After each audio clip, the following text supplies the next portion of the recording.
A Florida family's insurance jumped from $2,000 to $15,000 overnight, turning their dream home into an unaffordable burden. Behind headlines of insurers fleeing and coastal towns emptying, lawmakers ignored years of warnings while executive decisions went unquestioned. What if the real collapse was not just financial but political? Who missed the last chance to stop it? Let us trace the crisis from the first hidden alarm. Behind every Florida insurance bill lies a calculation few homeowners ever see. At the core is reinsurance, the insurance that protects insurance companies themselves. In Florida, this hidden layer now consumes between 50 and 60% of every premium dollar, a share far higher than anywhere else in the country. For families already squeezed by rising costs, most of their payment never even reaches the company that issues their policy. Instead, it is wired offshore or to global finance firms, fueling a system that has grown more expensive with every hurricane season. The numbers tell the story.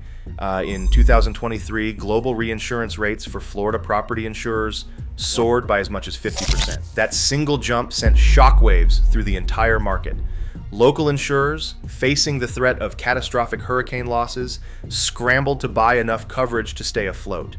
But as reinsurance became pricier, those costs landed directly on homeowners, sometimes overnight. What was once a manageable fee became an unpayable burden, with annual bills leaping from a few $1,000s to 5 figures in a single renewal cycle. This is not just a story of storms. The math works like a chain reaction. When a hurricane like Ian strikes, global reinsurers tally up their losses and raise prices across the board. Florida insurers, already required to buy more reinsurance than most other states, have no choice but to pass those increases along. In 2023, the total amount of direct premium written in Florida jumped by 40%, reaching $23 billion. Yet the bulk of that growth did not fund new claims adjusters or pay for faster repairs. It simply covered the new price of risk on the global market. For many policyholders, the link between their skyrocketing premiums and distant financial institutions remains invisible. But this is the engine driving the crisis. Reinsurance contracts are renegotiated every year, and when global costs spike, Florida homeowners become collateral. The system is so tightly wound that even a modest increase in reinsurance rates can send thousands of families searching for cheaper coverage or out of their homes entirely. In other states, insurers typically spend just 25 to 30% of premiums on reinsurance. Florida's exposure to hurricanes and its unique legal environment have made the state's market a special case, one where global finance, not local rebuilding, dictates the cost of living by the coast. With each annual renewal, the reinsurance bill arrives first. For many families, it is the difference between keeping a home and being forced to give it up. Warnings about Florida's unraveling insurance market began years before the current crisis, but they rarely made headlines. In the 2018 and 2019 legislative sessions, lawmakers introduced bills aimed at curbing the runaway legal costs blamed for driving up premiums. These proposals targeted abuses like assignment of benefits and one-way attorney fees, which insurers said encouraged excessive litigation. Yet, despite industry pressure and mounting evidence of instability, the bills stalled in committee. Trial lawyer groups and consumer advocates argued the changes would strip homeowners of vital protections, and few lawmakers wanted to be seen as siding against their constituents. As a result, the state's most urgent insurance reforms failed to pass, leaving the system exposed. In the months after Hurricane Michael tore through the Panhandle in October 2018, insurers faced a flood of claims that far exceeded initial estimates. Michael's devastation forced companies to reassess their risk models, especially in hard-hit counties like Gulf and Franklin. By 2019, non-renewal letters began to spike in these areas, with some neighborhoods seeing policy cancellations rise by more than 200%. Homeowners who had weathered storms for decades suddenly found themselves uninsurable. With few options besides the state-backed Citizens Property Insurance Corporation, the pattern repeated itself in the years that followed. As litigation continued to surge and reinsurance costs crept higher, insurers filed a steady stream of rate increase requests with the Florida Office of Insurance Regulation. By late 2021, the filings took on a new urgency. Companies warned regulators that unless they could raise premiums dramatically or shed risky policies altogether, they would be forced to leave the market. State records from this period show a sharp uptick in both rate filings and non-renewal notices. In some coastal counties, non-renewal rates reached 3%, the highest in the nation. At the same time, industry analysts and consumer groups flagged the growing concentration of policies in Citizens. As private carriers pulled back, Citizens' policy count surged toward 1.3 million by the end of 2022, a level not seen since the aftermath of the 2008 financial crisis. Lawmakers and regulators debated emergency measures, but the window for gradual reform had already closed.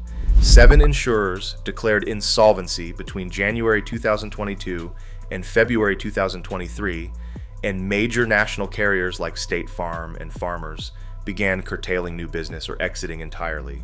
The signals were clear for those watching closely. Legislative reform stalled just as market pressure was mounting. Insurers' filings in late 2021 and early 2022 documented the scale of the problem in real time, but without decisive action, the crisis accelerated. What followed was not a surprise to those who tracked the data: a cascade of withdrawals, soaring premiums, and a market teetering on the edge of collapse. After Hurricane Ian, insurance carriers did not just raise prices, they ran for the exits. In the final months of 2022, as nearly 458,000 Floridians filed claims for storm damage, some of the nation's largest insurers announced they would no longer write or renew policies in the state. Farmers Insurance, Bankers Insurance, and APA all pulled out within a year, citing unsustainable losses and unpredictable costs. Notices arrived with little warning. Families who had paid their premiums for decades suddenly found themselves with just 30 days to find new coverage or risk losing their homes. In Panama City, the Ramirez family received their non-renewal letter while still waiting on their Ian claim to be processed. The roof was tarped, the drywall torn out, and their insurance company was gone. With no private carriers left willing to cover their zip code, the only option was Citizens Property Insurance Corporation, the state's insurer of last resort. But Citizens, already overloaded, could not keep up. By the end of 2024, its policy count had surged past 1.3 million, a level not seen since the aftermath of the 2008 financial crisis. For many, being forced onto Citizens meant higher deductibles, limited coverage, and new uncertainty about whether claims would be paid in full if another storm hit. The exodus was not limited to small companies. Farmers and ABA had covered tens of thousands of Florida homes.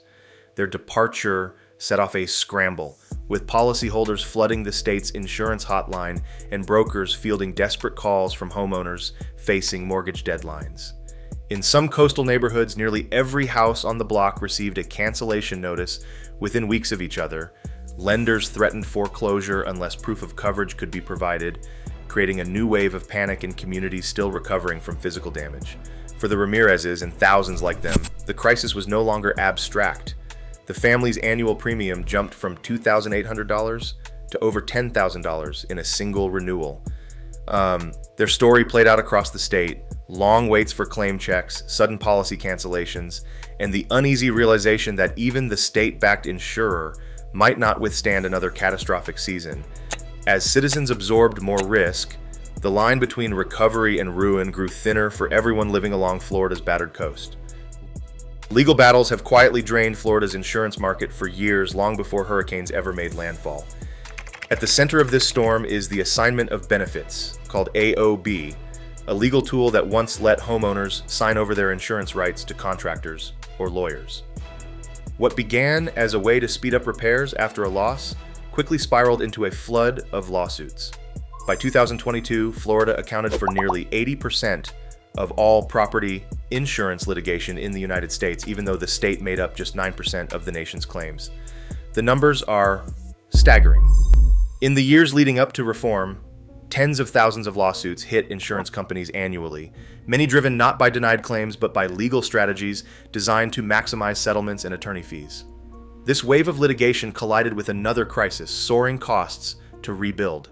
Since 2020, the price of building materials jumped 35.7%, while construction wages in Florida rose by 20 to 25%. Every time a roof was replaced or a wall rebuilt, insurers faced bills far higher than their models predicted. The math no longer worked. Even when claims were legitimate, the cost to make homeowners whole had nearly doubled in just a few years. For smaller carriers, a single bad year could wipe out reserves.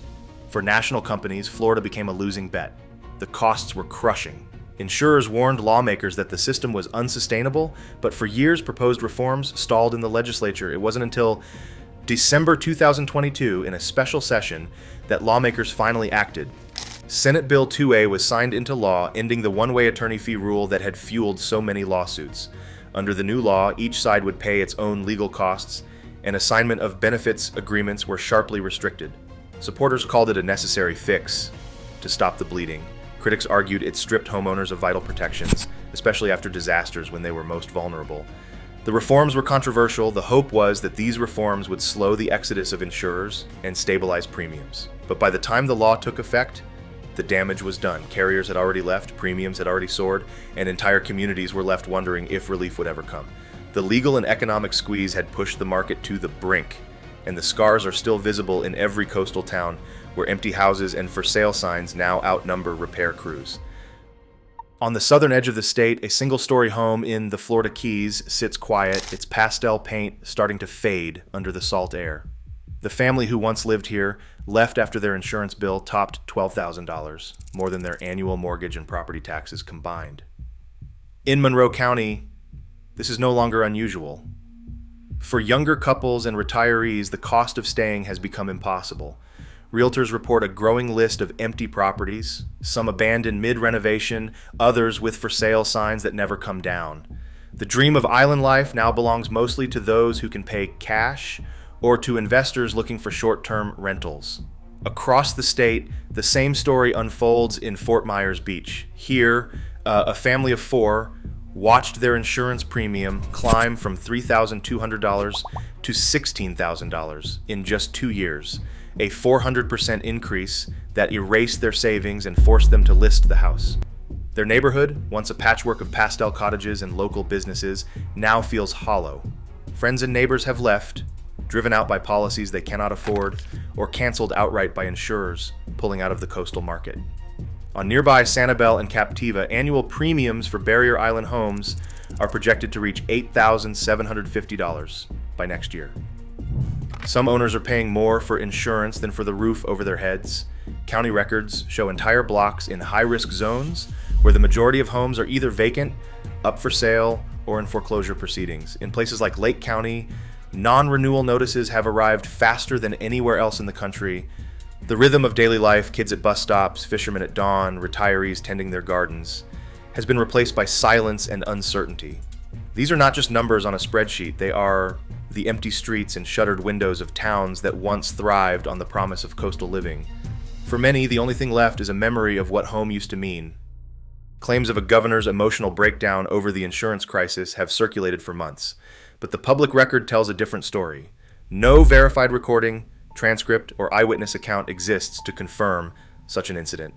Press conferences, legislative sessions, and official statements from 2022 to 2025 show a governor focused on policy, not personal emotion.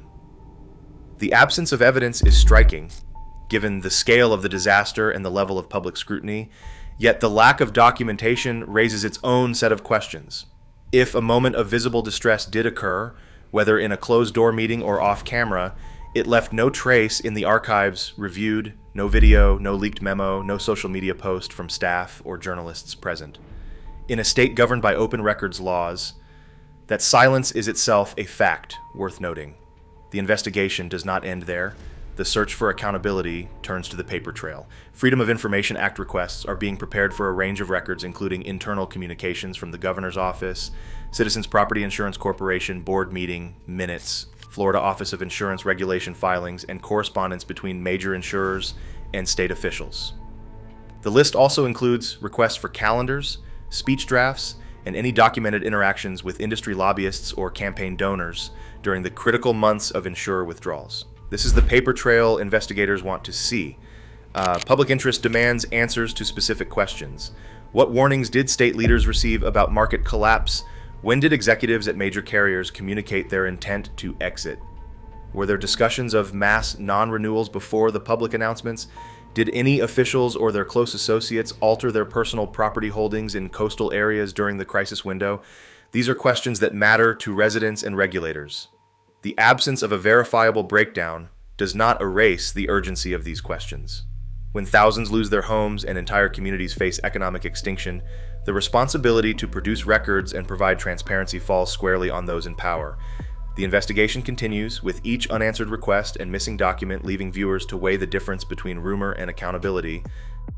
Today, Florida's average homeowner faces insurance bills more than double the national rate, with premiums projected to keep rising.